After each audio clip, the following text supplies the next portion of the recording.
Welcome back. Stasa23 here, back again with some knife therapy. And before I get started, if you like this video, please give it a big thumbs up.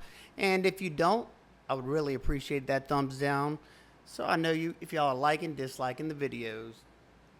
Today is going to be kind of a fun one, and it's going to help me remember what was going on at this period of time. Because ever since my accident, my memory is god awful. So I thought it'd be neat to do a video to kind of capture the moments that were important to me in the year 2020. So I'm gonna make this an open tag video. So any other YouTubers out there would like to do this video, I would really appreciate it. I think it'd be cool. And let's get started.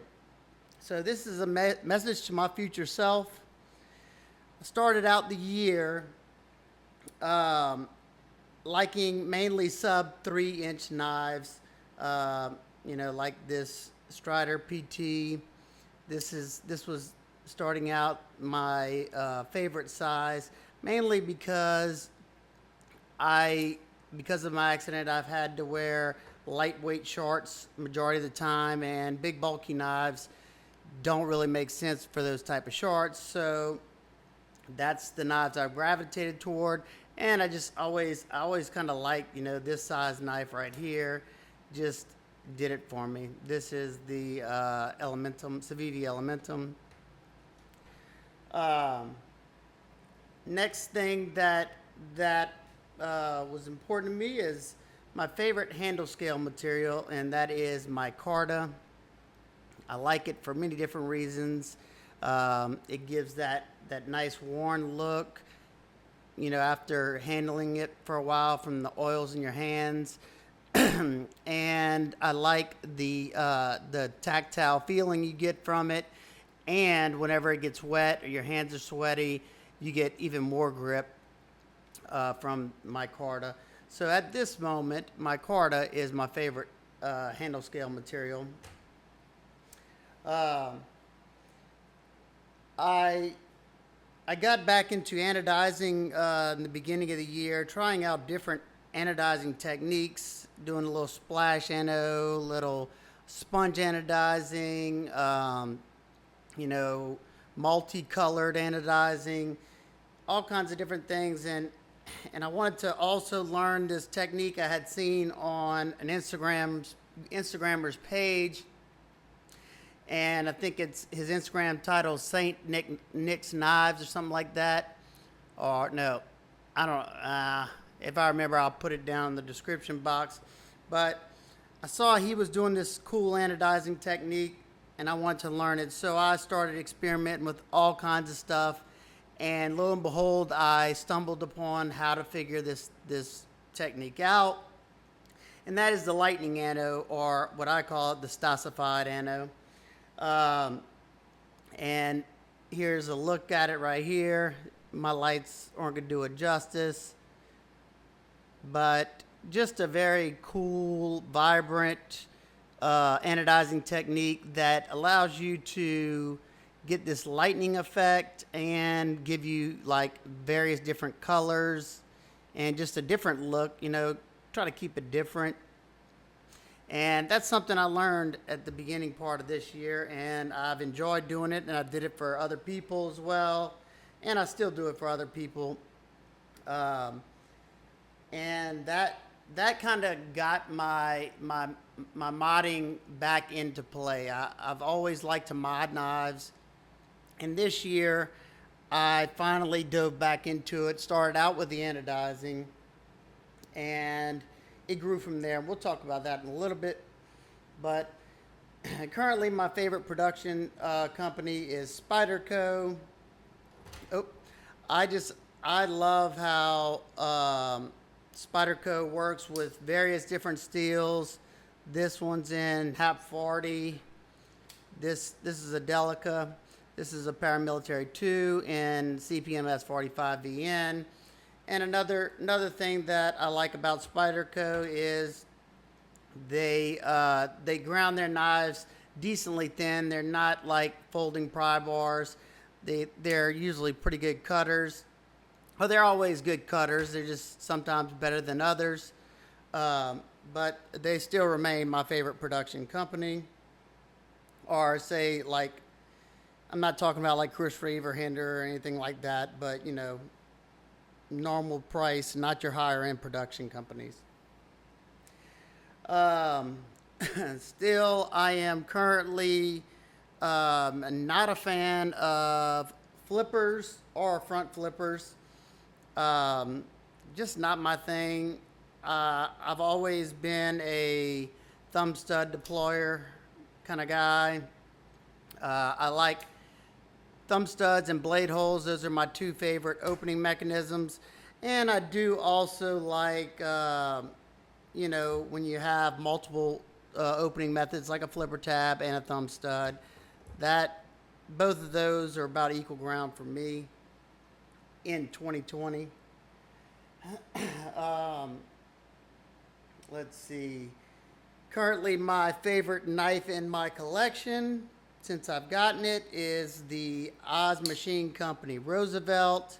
Absolutely love this knife. It checks off all the boxes for me, and to think that this is his first folding knife design, and how well he executed this. Mine is a low production number. Let's see, it's right there.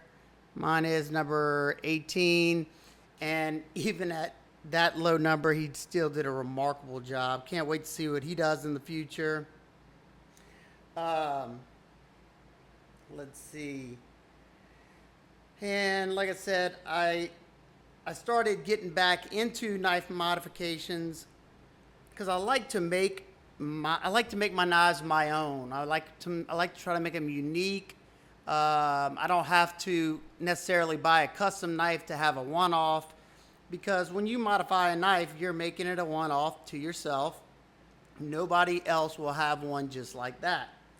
And that's where I started getting back into knife modding with the anode jobs like you see on these knives. This is, another one of the Lightning anode.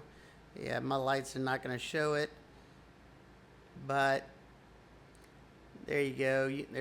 That's something I get into, and still doing acid wash blades. I've kind of got into doing the two tone with the satin and the acid wash. I think it just looks attractive, and still putting the mirror polished edges on there when I see it, when I think it helps the performance out. Sometimes, not always. And I I like adding thumb studs to knives. The Elementum didn't come with a thumb stud, but the way the detent was set up on this one, and I had just enough clearance to put a thumb stud. I love adding a thumb stud whenever I think it would make sense, and for me, it made sense for the Elementum. Um, I've also have been big on this year with contouring scales that may not have been that ergonomic, or maybe had hot spots, or just softening edges. And what I mean by softening edges, this Reich, I think it's let's see, does it have it? Yeah, P662B. Um, it has just these flat scales right here, and it had these real hard edges on the side that could be a hot spot when you bear down. So I started to pretty much do a deep chamfer, kind of like on the Spyderco Shaman, how they still have the flat scales, but they have like a deep chamfer right there, just breaking that edge. So when you're holding the knife in hand, it's super comfortable, not a single hot spot. And that's something that I've been, kind of dabbling with as well. Um, and I think the biggest thing that I got into in the latter part of 2020 with the knife modifications is blade chops, or turning a bigger knife into a smaller version of that knife. And I have several of them right here. This was the Best Tech. I can't think of it right now, but wait, there it is. Bestech Pterodactyl, and it was a pretty like an 8-inch, I think, straight warney. It had a pretty aggressive looking warney, and I shrunk it down and softened all the edges and put my Ano on there. That's kind of dirty right now. Acid wash two-tone blade. Had to regrind the blade, and I added thumb studs on here, and I added the swedge up top. Just stuff that I've been practicing with. And here's 3 more of them. A Tucson. It was like a sway back pattern, and I shrunk it down to I didn't like that the way it came up. It felt funny in the hand. Put my Ano on it, and I learned this year or recently how to tap titanium, so now I can add pocket clips onto the knives that I chopped. Another one. This is the WE knives. Yeah, I don't know. Can't remember, but I chopped it, added a thumb stud, tapped for pocket clip, had to redo a backspacer to fit it, and really worked on my precision finishing work. I wanted it to look clean like it came that way. And I also softened all the edges on there. So that's, what I've been enjoying doing. This is a Gerber flat iron that I chopped.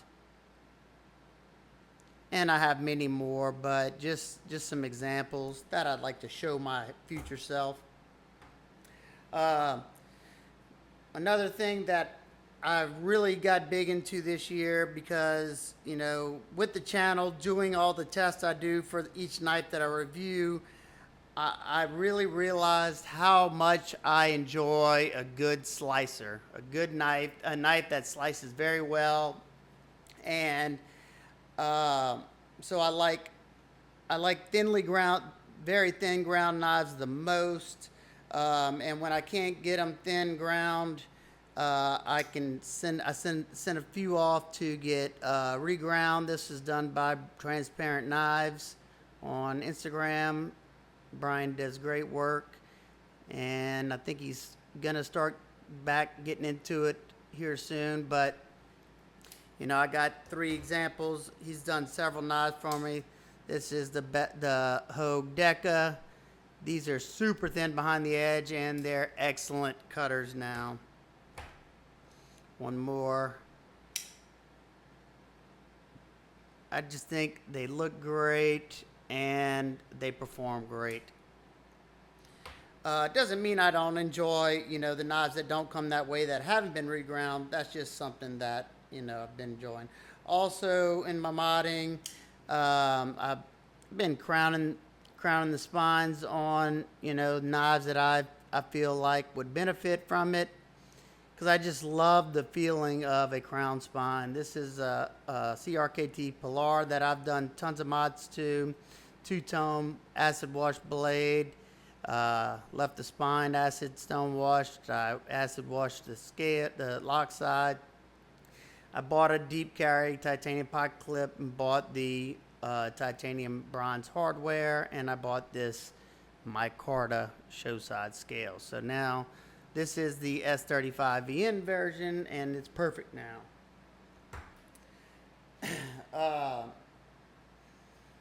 And something that, I've been through so many trends being in the knife hobby for so long, especially in the last 12 years being kind of more into the YouTube scene and really getting into the knife community.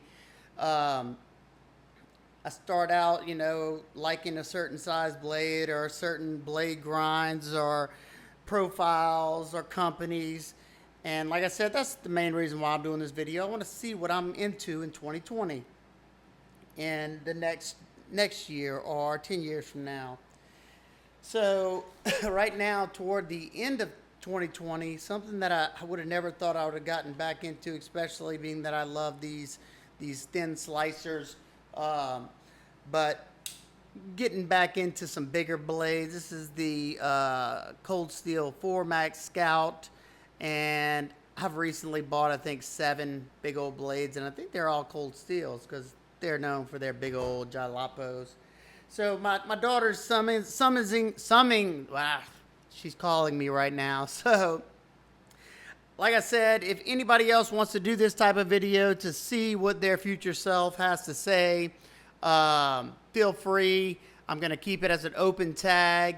And if I have enough people do it, I will try to keep do a video list of them so y'all can all check them out and see what everybody is into this year. All right, guys and girls, if you like this video, like I said, give it a big thumbs up. And hope everybody's having an absolute wonderful day. And I'll see y'all in the next one. Peace.